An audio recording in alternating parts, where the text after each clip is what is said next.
नमस्कार, TV9 मराठीमध्ये आपल्या सगळ्यांचं स्वागत। मी निखिला आणि महत्त्वाची बातमी 26/11चा मास्टरमाइंड तहूर राणाला घेऊन एनआयचं पथक भारतामध्ये दाखल झालेलं आहे। तहूर राणाला विशेष विमानानं दिल्लीमध्ये आणण्यात आलेलं आहे। पटियाला हाऊसच्या एनआयए कोर्टामध्ये हजर करत त्याचा ताबा मागितला जाणार आहे। तहूर राणा मुंबईतील 26/11 हल्ल्याचा मास्टरमाइंड। तहूर राणा पाकिस्तानी वंशाचा कॅनेडियन उद्योगपती। FBI अमेरिकन तपास यंत्रणेनं ऑक्टोबर 2009 मध्ये राणा आणि डेव्हिड हेडलीला शिकागो विमानतळावर पकडलं। राणा पाकिस्तानी अमेरिकन दहशतवादी डेव्हिड कोलमन हेडलीशी संबंधित। हेडली आणि राणाकडून भारतामध्ये एक कंपनीची स्थापना। हेडली 2007 ते 2008 दरम्यान 5 वेळा भारतामध्ये आला होता। हेडली आणि राणानं मुंबई हल्ल्यासाठी रेकी केली होती। राणा आपल्या पत्नीसोबत मुंबईत आला आणि ताजमध्ये थांबला होता। तर तहूर राणाला फाशीची शिक्षा झाली पाहिजे असं एकनाथ ओंबळे यांनी म्हटलेलं आहे। एकनाथ ओंबळे हे 26/11च्या हल्ल्यातील शहीद तुकाराम ओंबळे यांचे बंधू आहेत। कसाबला पकडताना तुकाराम ओंबळे शहीद झाले होते। हल्ल्याचा मास्टरमाइंड हेडली त्याचा प्रमुख साथीदार तहूर राणा आज भारतामध्ये येतोय। तर न्यायालयीन प्रक्रिया ज्या काय असतील त्या लवकरात लवकर पूर्ण करून त्याला अगदी दर्दनाक म्हणजे भयानक अशी फाशीची शिक्षा झाली पाहिजे ही मागणी आहे। जो हल्ला झाला तो पूर्ण प्लॅनिंग करून किंवा म्हणजे आपण म्हणतो ना कॉन्स्पिरसी कट कारस्थान करून हा केलेला आहे। त्यामुळे हे जे होते 10 अतिरेकी आलेले हे त्या कट कारस्थानाचा एक छोटासा भाग होता, म्हणजे अंमलात आणण्यासाठी तो कट कारस्थान। त्यामुळे कट कारस्थान जे करणारे जे आरोपी आहेत त्यांना देखील कॅपिटल पनिशमेंट जशी याला देण्यात आलेली आहे तशीच देण्यात यावी अशी आमची मागणी आहे। आणि एक महत्त्वाची बातमी, तहूर राणाला भारतामध्ये आणण्यासाठी 15 वर्ष का लागली असा सवाल वडेट्टीवारांनी केलाय। BMC निवडणुकीच्या तोंडावर राणाचा मुंबईमध्ये उपयोग करतील असं वडेट्टीवार यांनी म्हटलं आहे। त्याला आणून त्याला फाशी दिली पाहिजे आणि त्याचं राजकारण करता कामा नये, कारण राजकारण करून पुन्हा मताची पोळी शेकली जाईल। हिंदू मुस्लिम करून हमने बहुत कुछ किया, 15 वर्ष झाले त्या तरुण राणाला आणायसाठी 15 वर्ष का लागले याचं उत्तर कोण देणार? आणि बरोबर आता कॉर्पोरेशनच्या निवडणुकीच्या तोंडावर स्थानिक स्वराज्य संस्थांच्या आणून त्याचा मुंबईमध्ये उपयोग करतील आणि त्याच्यावर निवडणुका जिंकण्याचा प्रयत्न करतील। सप्तशृंगी गडावर भाविकांची अलोट गर्दी झाली आहे। गर्दीमुळे भाविकांची एकमेकांना ढकलाढकली, वेटिंग हॉलमध्ये सुद्धा गर्दी होऊन भाविकांमध्ये ढकलाढकली झाली आहे।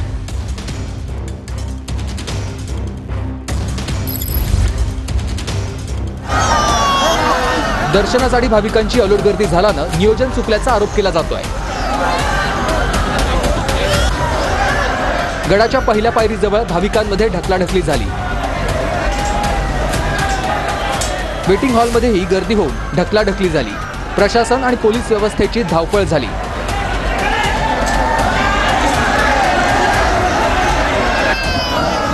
चैत्रोत्सवानिमित्त सप्तशृंगी गडावर बुधवारी रात्रीपासून भाविकांची गर्दी झाली।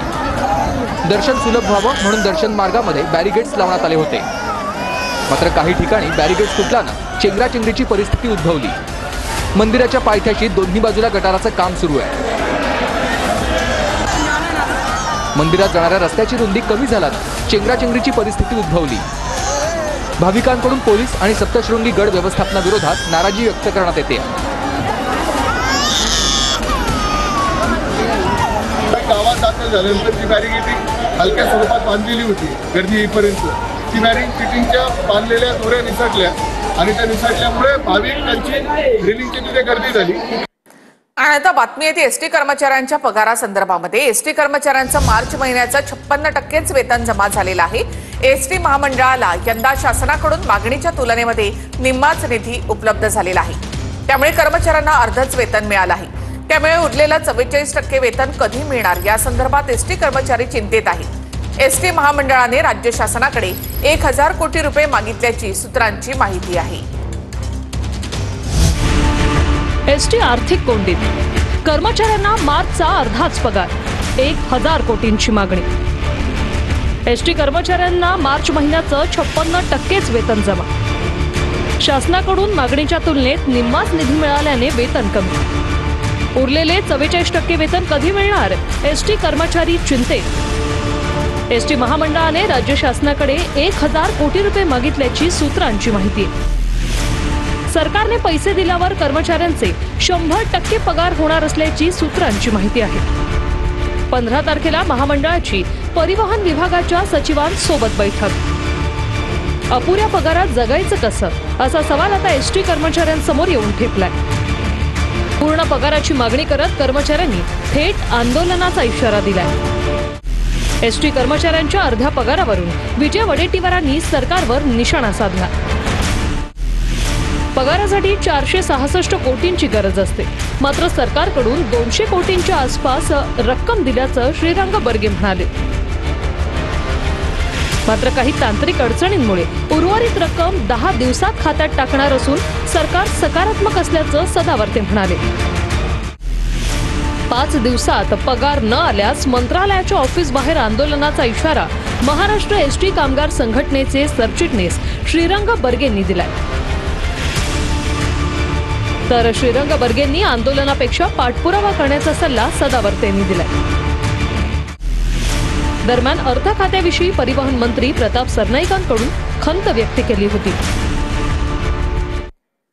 पुण्यामधल्या मंगेशकर रुग्णालयामुळे गँगमध्ये सगळे काम चालतं, त्याच्यासाठी हे लोकांना इतका माज आहे ना की रस्सी जल गई पर बल नहीं गए इन लोगों के। हे सगळी माझी आईचे जे आत्महत्या झालेली आहे, मी 2008 मध्ये जे विषप्राशन केला होता त्याच्यामध्ये 5 दिवस मी CHL अपोलो हॉस्पिटलमध्ये मी भरती राहिली होती आणि त्यानंतर माझी बहिणीसोबत बलात्कार झालेला आहे, माझी आईने आत्महत्या केलेली आहे। हेच जैसे आज मेरे ऊपर जसं आज माझ्यावरती प्रेशर टाकताय तसंच माझी आईवरती इतका प्रेशर टाकला होता की त्यांनी आत्महत्या केली। एक महिलांवरती अत्याचार करण्याची काहीतरी सीमा असते, पण हे लोकांच्याकडे काही सीमा नाहीये। सुप्रिया सुळेंच्या आंदोलनावर अजित पवारांनी टोला लगावलाय। आमदार खासदारांनाही 5 कोटींचा निधी मिळतो असं अजित पवार म्हणाले। रस्ता करायचा तर निधी देऊन करता आला असता। पुणे जिल्ह्यामधल्या भोर तालुक्यातील श्री क्षेत्र बनेश्वरकडे जाणाऱ्या रस्त्याच्या दुरावस्थेबद्दल सुप्रिया सुळेंनी काल पुणे जिल्हाधिकारी कार्यालयासमोर उपोषण केलं होतं। त्या उपोषणावर अजित पवार यांनी टोला लगावला होता। त्याला आता सुप्रिया सुळे यांनी सुद्धा प्रत्युत्तर दिलं। 5 कोटीत एखाद्या लोकसभा मतदारसंघातली कामं कशी होतील असा सवाल सुप्रिया सुळेंनी केलाय। नो कमेंट्स त्याच्या संदर्भात मी पण आज 35 वर्ष काम करतोय, तुम्ही पण मला बघितलेलं आहे। खासदारांना पण 5 कोटी आमदार खासदार निधी असतो, म्हणजे जर करायचं म्हटलं तर कशात नाही करता येऊ शकतो। आमचे मतदारसंघ 23 लाख लोकांचे आहेत। माझ्या तुमच्या सगळ्यांच्या आशीर्वादाने इथली मी खासदार म्हणून आपली सगळ्यांची सेवा करायची आपण मला संधी दिली। 9 तालुके 23 लाख मतदार आणि 5 कोटी रुपये, त्याच्यामुळे हे कशालाच पुरत नाही। म्हणजे शाळांना पैसे दिले, रस्त्यांना दिले, तर आम्ही अनेक खासदारांनी हे मूव्ह केलं आणि मी माननीय आदरणीय प्रधानमंत्र्यांना विनम्र विनंती केली आहे की आज खासदारांचे मतदारसंघ प्रचंड मोठे झालेत, लोकसंख्या वाढायला लागल्यात, त्याच्यामुळे आमचा खासदार पण वाढवा। तर पवार साहेबांना दैवत मानत होतो, आजही मानतो असं उपमुख्यमंत्री अजित पवारांनी म्हटलंय। दादांवर काकांची पुण्याई आहे हे स्पष्ट आहे असं उत्तर यावर वडेट्टीवार यांनी दिलं। परिस्थितीनुसार सगळं बदलत असतं असंही वडेट्टीवार सूचकपणे म्हणाले आहे। असतात सर्व पक्षीय, मग ते सर्व पक्षीय असल्यावर सगळेच म्हणतात आपलाच आहे आपलाच आहे, काहीच मिळत नाही। त्याच्यामुळं विलास काहीतरी आम्ही घेतलाच ना निर्णय। आम्ही पण घरामध्ये आम्ही पण पवार साहेबांना दैवत मानत होतो, आजही मानतो, परंतु कुठंतरी आज देशाला मोदी साहेबांच्या सारखा मजबूत नेता मिळालेला आहे आणि आज त्यांच्या पाठीशी उभं राहणं आणि देशाची प्रगती करून घेणं, जगामध्ये देशाचा मान सन्मान वाढवण्याच्या करता त्यांना पाठबळ देणं हे आपलं काम होतं, म्हणून आपण त्या ठिकाणी केलं। परिस्थितीनुसार सगळेच बदलत आहेत, अनेकांना बदलावं लागतं। आता या भाजप बरोबर असलेली मंडळी त्यांच्यासोबत आहेत। 3 वर्षानंतर ते कुठे दिसतील पुढच्या निवडणुकीमध्ये याचा हळूहळू अंदाज यांना येणं सुरू झालं आहे। त्यामुळे अजितदादांना जर शरद पवार साहेबांच्या साठी दैवत म्हणून जर उल्लेख होत असेल तर तो मला वाटते बीडच्या भाषणातही त्यांनी केलेला आहे. पुण्याई कोणाची तर आई वडिलांची आणि चुलतेची पुण्याई असं ते बोललेत. म्हणजे स्पष्ट आहे की त्यांच्या मागे काकांची पुण्याई आहे.